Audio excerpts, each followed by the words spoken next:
नमस्कार दोस्तों, कैसे हैं आप सभी लोग। Fantasy talent hub YouTube channel में आप सभी लोगों का स्वागत है। दोस्तों मैं 2008 से आईपीएल देख रहा हूं और ये चल रहा है 2025, लेकिन इस साल से वाहियात आईपीएल मैंने इससे पहले कभी नहीं देखा। मतलब हर एक मैच के अंदर कम से कम 3 कैच तो छूटने ही छूटने। हर मैच के अंदर एक सिंगल मैच ऐसा नहीं जा रहा जिसमें कैच ना छूट रहा हो। और वहीं दूसरी तरफ उतनी ही गंदी एम्पायरिंग चल रही है। मतलब कल क्या ही आउट दिया होगा डिवॉल्ट ब्रेविस को। आप आईसीसी लेवल के एम्पायर हो और इतनी बाहर जाती हुई गेंद नजर नहीं आई। मतलब स्टंप से भी इतनी दूर गेंद थी और उस पर उसने प्लम्ब दे दिया। और फिर उसी में ना तो स्क्रीन पर टाइमर चला, और उसको डीआरएस लेने का मौका भी नहीं मिला। इतनी गंदी, इतनी रद्दड़ एम्पायरिंग चल रही है, इतनी वाहियात फील्डिंग चल रही है। मतलब सबसे गंदा आईपीएल रहा है अभी तक का ये। इससे गंदा आईपीएल आप सोच नहीं सकते। अगर आप कुछ प्रेडिक्शन कर रहे हो ना, तो ये कैच करने वाले, ये फील्डिंग करने वाले आपके आधे से ज्यादा प्रेडिक्शन की तो मां बहन कर देते हैं। चलिए दोस्तों, खैर लास्ट मैच हमारा तो बहुत अच्छा गया, लेकिन फिर भी जो गलत है वो गलत है। आज बेचारे जिन लोगों ने प्रेडिक्ट किए होंगे उन लोगों के प्रेडिक्शन की तो ऐसी हो गई ना। अब जरा देख लेते हैं, लखनऊ और पंजाब का ये मैच है, इसके बारे में बात करेंगे। फील्डिंग कैचेस को साइड में रखकर जितना सही होगा ना उसको मैं आपको दिखा दूंगा। मतलब अगर कैचेस वैचेस छूटते हैं उसकी अपनी कोई गारंटी नहीं रहेगी। ठीक है, तो चलिए दोस्तों शुरुआत करते हैं। लेकिन अगर आप लोग आज हमसे पहली बार जुड़ रहे हैं तो चैनल को सब्सक्राइब कर लीजिएगा और बेल आइकन पर प्रेस कर दीजिएगा। सबसे पहले हम बात करेंगे ग्राउंड के बारे में। मैच होगा Himachal Pradesh cricket association stadium धर्मशाला में। अब ये धर्मशाला का ये जो ग्राउंड है ना, हर साल इस पर मात्र 2 मैचेस खेले जाते हैं। पिछले साल भी 2 मैचेस हुए थे, उससे पहले भी 2 मैचेस हुए थे। अगर इस ग्राउंड के बारे में मैं आपको शॉर्ट में समझा दूं ना, तो एक अच्छा खासा बैटिंग विकेट है। लेकिन यहां पर एक और खासियत है कि गेंदबाजों ने भी भरपूर विकेट निकाले हैं। ऐसा नहीं हुआ कि यहां पर सिर्फ 2 या 3 विकेट ही आपको देखने मिले हों। मतलब अच्छे खासे 8-9 विकेट, 7-8-9 विकेट आपको देखने मिले हैं। ऐसे में हर एक मैच के अंदर कम से कम एक बॉलर ऐसा निकला है जिसने 2 से लेकर 3 विकेट हर मैच में निकाले हों। आपको आगे क्लियर करूंगा। अभी के लिए दोस्तों आप एक काम करना, जो इस मैदान की पिच रिपोर्ट है ना, उसके बारे में मैं आपको टॉस के बाद टेलीग्राम पे बता दूंगा। तो अगर आप लोग टेलीग्राम पे नहीं हो तो ज्वाइन कर लेना, जिसका लिंक मैंने वीडियो के डिस्क्रिप्शन और कमेंट सेक्शन दोनों जगह दिया है। बिल्कुल फ्री है, जाकर ज्वाइन कर लेना, क्योंकि यहीं पर आपको टॉस के बाद के सारे अपडेट मिल जाएंगे। अब आप आइए मेरे साथ में इस मैदान के रिकॉर्ड पे। टोटल 11 मैचेस खेले गए, जिनमें से पहले बैटिंग करने वाली टीम ने 8 मैचेस को विन किया है। दोस्तों इस मैदान पर ओस के जो चांसेस हैं वो थोड़े से मैं कम ही मान के चल रहा हूं। तो आपको यही देखने मिलेगा, इस मैदान पर यही देखने मिलेगा कि जो टीम पहले बैटिंग कर रही है ना, उसके जीतने के चांसेस ज्यादा रहेंगे। अब आप यहां पर लास्ट मैच देखें, बेंगलोर ने 241 बना दिया था। बेंगलोर जैसी टीम अगर 241 बना रही तो कुछ भी हो सकता है। ठीक है, चेन्नई ने 167 बनाया था, हालांकि पंजाब चेस नहीं कर पाया। अगर आप पिछले साल की पंजाब को कंपेयर करोगे तो हालांकि ये नाइंसाफी भी है, क्योंकि पिछले सभी सालों की पंजाब और इस बार की पंजाब में बहुत अंतर है। तो यहां पे पंजाब ने 187 बनाया था, जिसे राजस्थान ने चेस कर लिया था, और यहां पे डीसी ने 213 बनाया, जिसे पंजाब चेस नहीं कर पाई। कुल मिलाकर आप ये कह सकते हो कि सारे मैच पंजाब हारी थी, चाहे उसने पहले बैटिंग की हो या उसने सेकंड बैटिंग की हो। ये पिछले 4 मैचेस आप देख लो, 181 बनाया हार गई, 139 हार गई, 198 बना पाई थी, और जब 187 बनाया तो राजस्थान ने हरा दिया। अब स्कोर करने वाले प्लेयर की हम बात कर लेते हैं कि इस मैदान पर किस नंबर के प्लेयर ने स्कोर किया है। लेकिन इसके पहले एक और चीज दिखाता हूं मैं आपको। 7 विकेट गए पहली इनिंग में, सेकेंड इनिंग में टीम ऑल आउट हुई। पहली इनिंग में 9 विकेट गए, सेकेंड इनिंग में भी 9 विकेट चले गए थे। यहां पहली इनिंग में 5 विकेट थे, दूसरी इनिंग में 6 विकेट है। यह एकमात्र मैच था जिसमें सिर्फ 2 विकेट गिरे और दूसरी तरफ 8 विकेट हमने देखे। तो लगभग आपको इस मैदान के ऊपर 7 से लेकर 9 और ऑल आउट तक आपको टीम होते हुए नजर आ सकती है। ऐसे में ये चीज बिल्कुल क्लियर है कि आपको कहां पर फोकस करना है। आपको गेंदबाजों को भी थोड़ा सा अपने दिमाग में लेके चलना पड़ेगा, कैप्टन वाइस कैप्टनसी के लिए। चाहे 200 रन बन रहे हो, लेकिन गेंदबाजों ने भी अच्छा किया है। अब स्कोर करने वाला प्लेयर था कोहली, जिसने 92 बनाया। ये ओपन कर रहे थे। जडेजा नंबर 6 पर बैटिंग कर रहे थे, सैम करन नंबर 5 पर बैटिंग कर रहे थे, और रायले रिशो नंबर 3 पर बैटिंग कर रहे थे। तो कुल मिलाकर ऐसी कोई कंसिस्टेंसी नहीं है कि पर्टिकुलर कोई एक नंबर का प्लेयर ही आपको हर बार स्कोर करके दे रहा है। हर बार एक अलग नंबर के प्लेयर ने स्कोर किया है। और यहां अगर आप सेकंड इनिंग की बात करेंगे तो 3 नंबर के प्लेयर ने स्कोर किया, फिर ओपनर ने स्कोर किया, फिर ओपनर ने स्कोर किया और फिर 4 नंबर के प्लेयर ने स्कोर किया। हालांकि आप सेकंड इनिंग पे टॉप ऑर्डर पे थोड़ा सा दिमाग लगा सकते हो सेकंड इनिंग में, फर्स्ट इनिंग में उतना दिमाग आपको लगाने की जरूरत नहीं है टॉप ऑर्डर पे। अब पावर प्ले के अंदर 2 विकेट आए, पावर प्ले के अंदर 3 विकेट आए, यहां नहीं आया था और यहां पर 1 विकेट है। सेकंड इनिंग में 2 विकेट, 1 विकेट, यहां पर भी 1 विकेट और यहां पर भी 2 विकेट। मतलब पावर प्ले के अंदर कोई विकेट टेकर बॉलर है तो उसको रख लेना, क्योंकि आपको पावर प्ले में 2 विकेट तक आराम से देखने मिल सकते हैं। अब एक तरफ आपको टीम मिलती है जहां पे लखनऊ की तरफ से मिचेल मार्श और एडन मार्कराम ओपन कर रहे हैं। अगर ये दोनों में से एक भी जल्दी चला गया तो आधी टीम तो यहीं लड़खड़ा गई, फिर मतलब लखनऊ के चांसेस तो यहीं खत्म हो जाएंगे। लेकिन दूसरी तरफ आपको मिलते हैं प्रभसिमरन सिंह, प्रियांश आर्या, लेकिन इसके बाद भी इनके पास में बेहतर ऑप्शन है। तो वहां पर मैं कह सकता हूं कि पंजाब का मिडिल ऑर्डर ज्यादा स्ट्रांग है। और यहां से आप देखोगे तो बडोनी आएंगे जो आपको 130 की स्ट्राइक रेट से रन बना के दे जाएंगे, लेकिन ये फायदा देंगे आपको ड्रीम टीम में टीम तैयार करने में। और इसके अलावा निकोलस पूरन आपको मिलेंगे। अब 12 विकेट है फास्ट बॉलर्स के, स्पिनर्स को टोटल मिले हैं 4 विकेट। ठीक, फिर से देखोगे यहां पे 11 विकेट फास्ट बॉलर्स को मिले, स्पिनर्स को मिले हैं टोटल 7 विकेट। यहां पर 9 विकेट मिले हैं फास्ट बॉलर्स को और सिर्फ 2 विकेट मिले हैं स्पिनर को।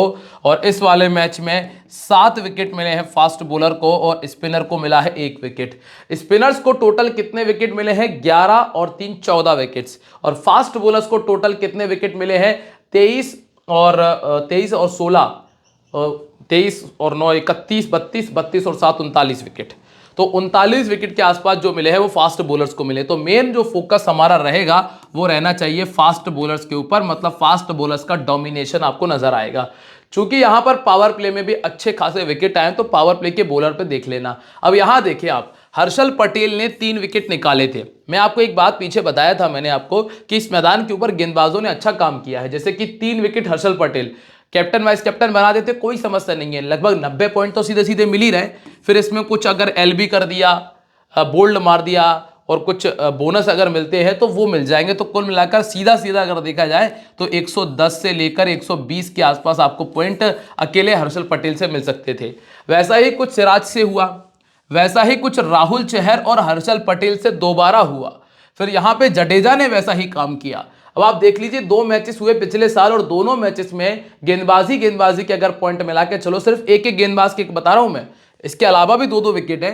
जैसे कि यहां अगर आप 110 पॉइंट मान ले प्लस 110 पॉइंट इनके हो गए, यहां पे लगभग 220 पॉइंट और लगभग 110 पॉइंट यहां हो गए। तो सीधा सीधा अगर देखें तो 220 पॉइंट तो सिर्फ ये 2 गेंदबाजों ने दे दिए और यहां पे लगभग 330 पॉइंट तो सिर्फ 2 गेंदबाजों ने दे दिए।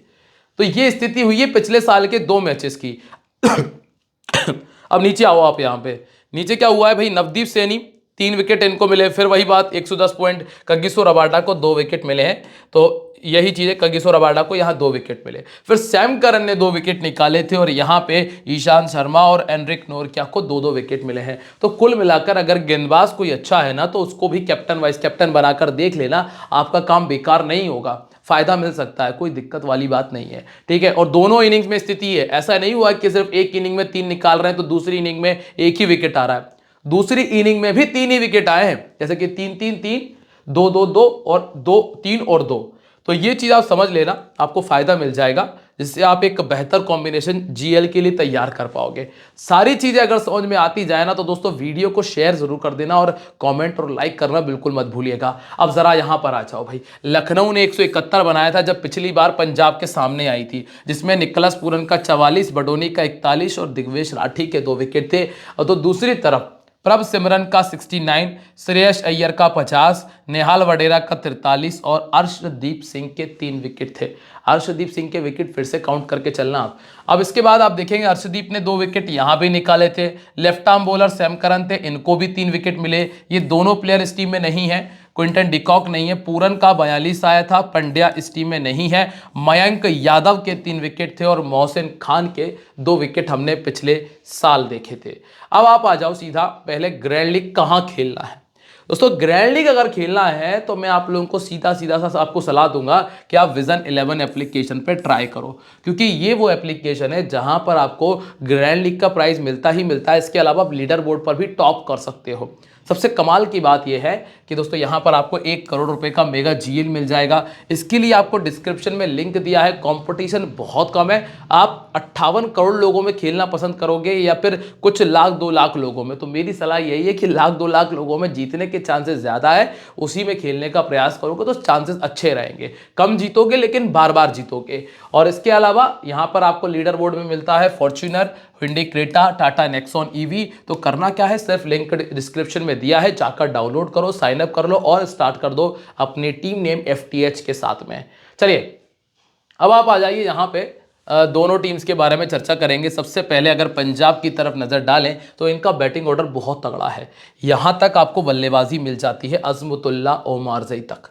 मतलब अगर किसी टीम के पास में 9 नंबर तक बल्लेबाजी है तो उसको हराना तो वैसे ही मुश्किल हो जाता है। और सारे बल्लेबाज अच्छे हैं, ऐसा नहीं है कि यार ऊपर के 3 अच्छे हैं या बीच के 3 अच्छे हैं। यहीं तक आपको बल्लेबाजी ठीक है, इसको छोड़ देना श्रेयांश को। हालांकि थोड़ा सा मिस और हिट वाला प्लेयर है, लेकिन इसने अभी तक स्कोर नहीं किया है। गेंदबाजी में पहला ओवर अर्शदीप का आएगा, दूसरा ओवर मार्को येंसेन का आएगा, तीसरा ओवर यहां, फिर चौथा ओवर आपको यहां मिल जाएगा। अगर विकेट आ गए तो फिर से रिपीट होंगे दोनों के ओवर। अगर विकेट नहीं आए तो फिर आपको ओमारजई का ओवर मिलेगा एक, फिर आपको चहल के ओवर मिलेंगे और हरप्रीत बरार के ओवर आपको देखने मिल जाएंगे। अब यहां इस मैदान के ऊपर इन खिलाड़ियों ने पहले मैचेस नहीं खेले हैं। धर्मशाला में हर साल 2 मैचेस होते हैं, जिसमें से प्रभसिमरन सिंह पंजाब के पुराने प्लेयर हैं, तो इन्होंने 3 मैच खेलकर टोटल 60 रन बनाया, जिसमें 30 का हाईएस्ट स्कोर है। और शशांक सिंह ने पिछले साल 2 मैचेस खेले थे तो उन्होंने टोटल 64 बनाया था। श्रेयस अय्यर, सूर्यराज, नेहाल, जॉश, इन्होंने इस मैदान पर इससे पहले कभी कोई मैच नहीं खेला है। इनके लिए यह ग्राउंड बिल्कुल नया है। गेंदबाजी में एक अर्शदीप है जिन्होंने 3 मैच खेलकर 3 विकेट निकाले, और यूजी चहल है जिन्होंने 1 मैच खेलकर कोई विकेट नहीं निकाल पाए थे और ना ही बरार को विकेट मिला था। अब पहला नाम है प्रभसिमरन सिंह का। दोस्तों प्योर मिस और हिट वाला प्लेयर है, प्योर मिस और हिट वाला प्लेयर है। अगर आपको लग रहा है कि भैया सामने वाली टीम की गेंदबाजी में दम नहीं है तो रख लो, सीधी सी बात है। प्रभसिमरन सिंह प्योर मिस और हिट प्लेयर है, रखना चाहो कोई समस्या नहीं है। लखनऊ के सामने 4 मैच खेलकर 101 बनाया और पिछले 1 साल में 28 का बैटिंग एवरेज है। सेकंड बैटिंग करते हुए ज़्यादा इफेक्टिव है। हाँ, अगर टीम सेकंड बैटिंग करेगी ना तब तो मैं इनको टीम में रख लूंगा। पहले बैटिंग करते मैं इसलिए छोड़ दूंगा क्योंकि पहली इनिंग में हमने इस मैदान पर 2 से लेकर 3 विकेट तक पावर प्ले में देखे हैं, तो चांसेस हैं कि विकेट आ जाए। और चूंकि मयंक यादव के आने के बाद से और चांस बढ़ गए हैं। चाइना मैन गेंदबाजी इनको दिक्कत देती है, बाकी राइट आर्म मीडियम इनको 4 बार आउट कर चुका है। ये वो प्लेयर हो सकता है मेरी टीम के अंदर, मतलब जो हमारे प्रेडिक्शन के अंदर, जिसका सिलेक्शन बहुत ज्यादा है लेकिन फेल हो सकता है। नाम प्रभसिमरन सिंह।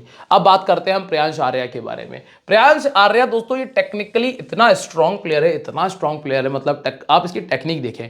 बंदे का शॉट सिलेक्शन आपको देख के लगेगा ही नहीं कि यार ये आउट होने के लिए खेल रहा है। छक्के भी मारेगा, चौके भी मारेगा, लेकिन आउट सिर्फ बहुत अच्छी गेंद पर होगा या फिर अपने बैड लक से आउट होगा, क्योंकि बंदे में टैलेंट अच्छा अलग ही नजर आता है। देखो जो अच्छा है वो अच्छा है।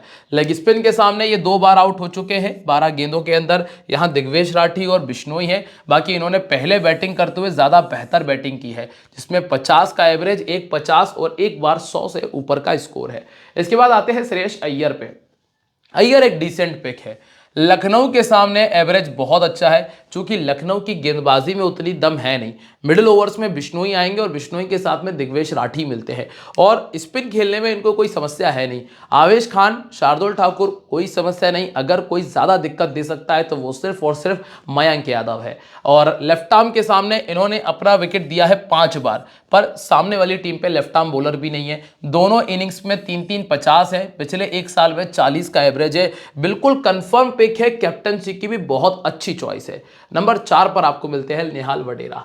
निहाल वडेरा ने लखनऊ के सामने जो 5 मैचेस खेले हैं ना, उसमें 129 बनाए और 32 का एवरेज है। 50 नहीं आया है, और पिछले 1 साल में 28 का एवरेज है। अभी बहुत बड़ी समस्या है इनके बैटिंग ऑर्डर को लेकर।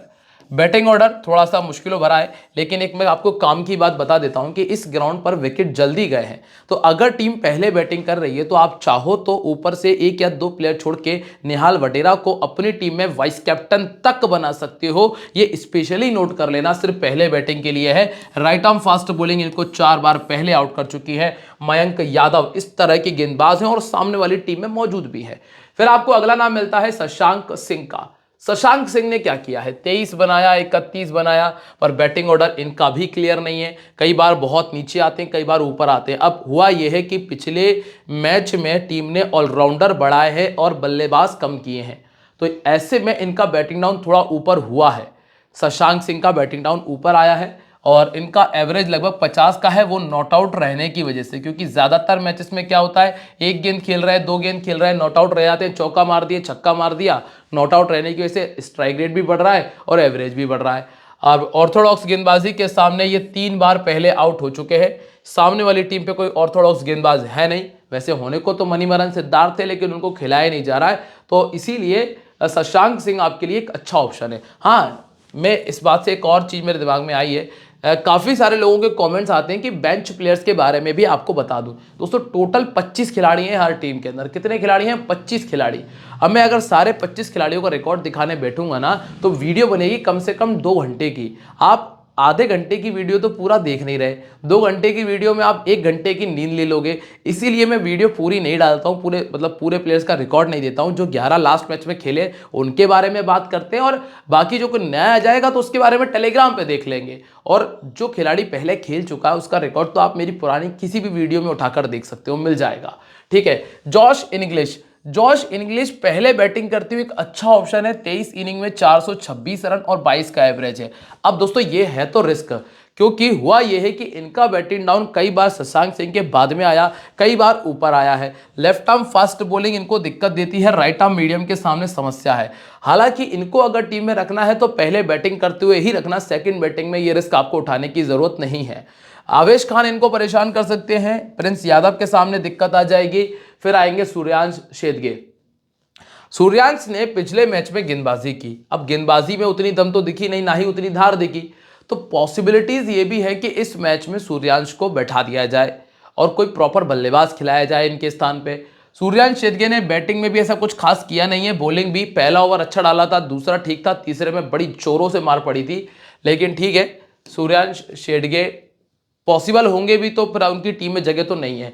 मार्को येंसन इस मैच के लिए वाइस कैप्टन का ऑप्शन है, अगर आप चाहो तो स्मॉल लीग में भी इन्हें अपना वाइस कैप्टन बना सकते हो। दोनों इनिंग्स के लिए अच्छा ऑप्शन है, चाहे पहली इनिंग में रख लो या सेकंड इनिंग में। पहली इनिंग में ये और है कि बैटिंग आ सकती है, आवेश खान और प्रिंस यादव थोड़ा सा इनको बल्लेबाजी में दिक्कत देंगे, लेकिन इनको हम बल्लेबाजी के लिए तो रख नहीं रहे। फिर आते हैं ओमारजई। अगर ओमारजई का सही इस्तेमाल टीम को करना है तो इनको चौथे या 5वें नंबर पे टीम भेजे तो ज्यादा फायदा होगा।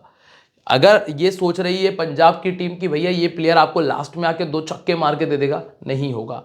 ये खिलाड़ी ऐसा है कि खड़ा रहकर आपको बढ़िया स्कोर दे सकता है, बजाय इसके कि आप सोचो कि लास्ट की 3 गेंदों में 2 छक्के 1 छक्का मार दे। अगर ऐसा ही कराना है तो फिर स्टोइनिस को ही खिलाओ तो ज़्यादा अच्छा ऑप्शन है, क्योंकि स्टोइनिस वो काम कर सकते हैं जो आते ही पहली गेंद से हिटिंग करके छक्के लगा सकते हैं।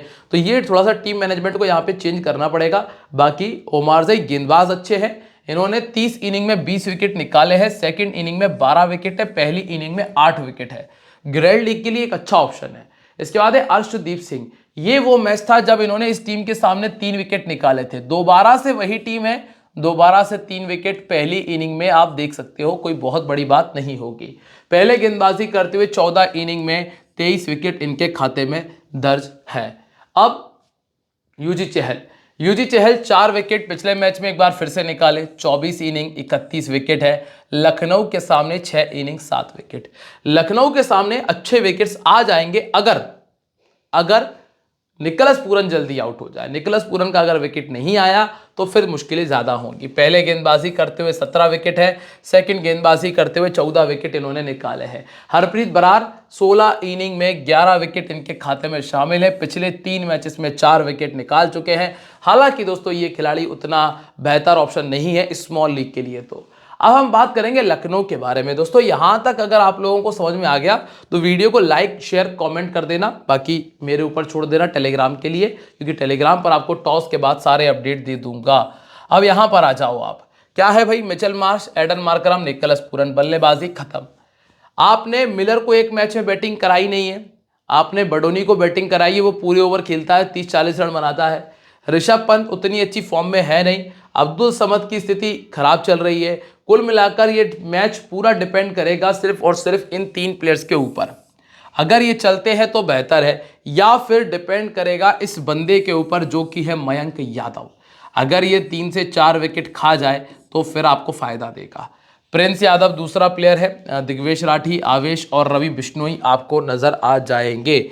अब आप आ जाओ सीधा इनके ग्राउंड रिकॉर्ड पे। चूंकि जब पंजाब के ही खिलाड़ियों का रिकॉर्ड नहीं है तो फिर इनका क्या खाक रिकॉर्ड मिलेगा। मिचेल मार्श ने एक मैच खेला 15 बनाया, 2 मैच खेले हैं डेविड मिलर ने जिसमें उन्होंने 50 बनाए हैं इस मैदान के ऊपर।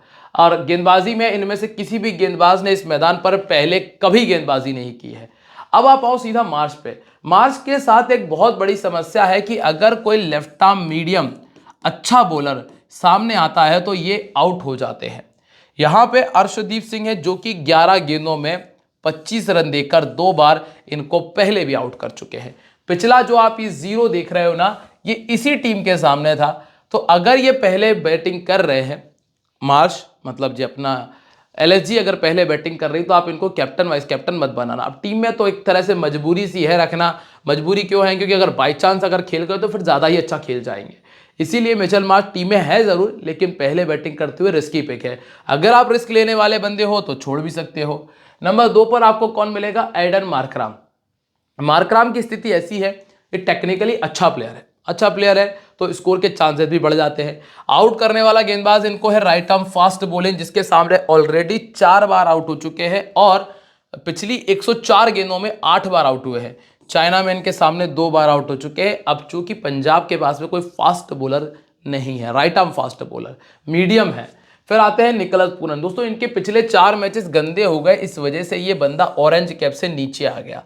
नहीं तो जिस तरह से ये दौड़ लगा रहा था, लग रहा था कि यार इस साल तो ये 700-800 रन बना देगा अपने 14 मैचेस में। पहले बैटिंग करते हुए 950, सेकंड बैटिंग करते हुए 850 है। हालांकि पंजाब के सामने 50 नहीं आया क्योंकि पंजाब की गेंदबाजी बेहतर है, 45 का हाईएस्ट है इनका। फिर आओगे आप नंबर 4 पे जो कि ऋषभ पंत है, बहुत गंदी फॉर्म से जूझ रहे हैं। अभी तक सिर्फ एक बार ऐसा हुआ है जब 60 बनाया, बाकी सभी मैचेस में 10 का आंकड़ा भी टच नहीं हुआ है। और यही रीज़न है कि इस बंदे का सिलेक्शन परसेंटेज सिर्फ 12 का है। पंजाब के सामने बैटिंग एवरेज 15, पिछले एक साल में बैटिंग एवरेज 30 और पहले बैटिंग करते हुए 3 बार 50 से ऊपर का स्कोर इन्होंने बनाया है। लेग स्पिन इनको बहुत दिक्कत देती है, लेग स्पिन के सामने ये 6 बार आउट हो चुके हैं। युजी चहल 3 बार इनको पहले भी आउट कर चुके हैं और दिग्वेश राठी ये भी लेग स्पिनर है, ये भी परेशान करेंगे। पिछले मैच में भी इनको युजी चहल ने ही आउट किया था। इसके बाद है आयुष बडोनी। बडोनी एक ऐसा प्लेयर है, अगर टॉप ऑर्डर नहीं चल रहा है तो आपको ये 30-40 करके देके जाएगा। अगर आप ऐसा मान के चल रहे हैं कि ऊपर से मार्को येंसन या फिर अर्शदीप सिंह 2 विकेट जल्दी मार देंगे तो फिर आप बडोनी को टीम में रख लेना, क्योंकि बडोनी आपको वो 25-30 वाला परफॉर्मेंस तो देकर जाते हैं करके। लेफ्ट आर्म मीडियम इनको दिक्कत देती है, राइट आर्म ऑफ स्पिन के सामने फंस जाते हैं। अर्शदीप सिंह है, मार्को येंसन है, पहले बैटिंग करते हुए 350 है, लेकिन रखना कब है, सिर्फ पहले बैटिंग करते हुए। सेकंड बैटिंग करते हुए टीम में बडोनी की जरूरत नहीं है, और अगर आएगी तो सिर्फ तब होगी जब टॉप ऑर्डर बिल्कुल काम ना करे तो। इसके बाद अब्दुल समद पे उतना दिमाग लगाने की आवश्यकता है नहीं है। एक मैच खराब करा है इन्होंने, 2 मैच खराब करे होंगे ड्रीम टीम में, बाकी नहीं किए इन्होंने। 21 का बैटिंग एवरेज है और राइट आर्म फास्ट बॉलिंग के सामने दिक्कत आती है। अर्शदीप सिंह इनको भी 2 बार पहले आउट कर चुके हैं। फिर आता है मिलर, ये बंदा है ऐसा खतरनाक जो कुछ भी कर सकता है, पर बंदे की बैटिंग तो आए। इतने मैचेस निकल गए। अब ये बेवकूफ़ी है पूरी लखनऊ की, भाई आपके पास इतना कमाल का बल्लेबाज है तो क्यों ना इसको चौथे या 5वें नंबर पे ट्राई कर लिया जाए। भाई ऋषभ पंत आ रहा है चौथे नंबर पे बैटिंग करने, तो 5वें नंबर पर मिलर का बैटिंग होना चाहिए। बडोनी को भेजकर हर बार मैच की स्थिति नहीं करानी है। बंदा 25 गेंद में 30 बनाएगा, 22 गेंद में 30 बनाएगा, कोई मतलब नहीं है उस क्रिकेट का, ठीक है। यूजी चहल 3 बार आउट कर चुके हैं और मार्को येंसन 2 बार आउट कर चुके हैं, लेकिन डेविड मिलर एक ऐसा प्लेयर है जो अच्छा स्कोर कर सकता है, तो इस पे थोड़ा सा नज़र बना के रखिएगा, खास तौर से जीएल के अंदर। मयंक यादव दोस्तों, ये खिलाड़ी है तगड़ा, 8 इनिंग 12 विकेट, दोनों इनिंग्स में रिकॉर्ड है। फिर आएंगे प्रिंस यादव की तरफ, ये 5 इनिंग 2 विकेट निकाल चुके हैं। और अंतिम जो 3 नाम है जिसमें दिग्वेश राठी है, लगातार एक एक विकेट का गेम लेके चल रहे हैं। अगर आपको एक विकेट चाहिए ना शांति से, तो दिग्वेश राठी को रख लीजिएगा। और आवेश खान के बारे में बात करेंगे तो 24 इनिंग 30 विकेट, पहले गेंदबाजी करते हुए 19 विकेट ये निकाल चुके हैं। और अंतिम नाम है रवि बिश्नोई, 24 इनिंग 19 विकेट, पंजाब के सामने विकेट नहीं आया, पहली इनिंग में 8 और सेकंड इनिंग में 11 विकेट इनके खाते में दर्ज है। अब आप आ जाओ स्मॉल लीग और ग्रैंड लीग के कैप्टन वाइस कैप्टन पे। उसके पहले हम जरा ड्रीम टीम के प्लेयर्स के बारे में बात कर लेते हैं।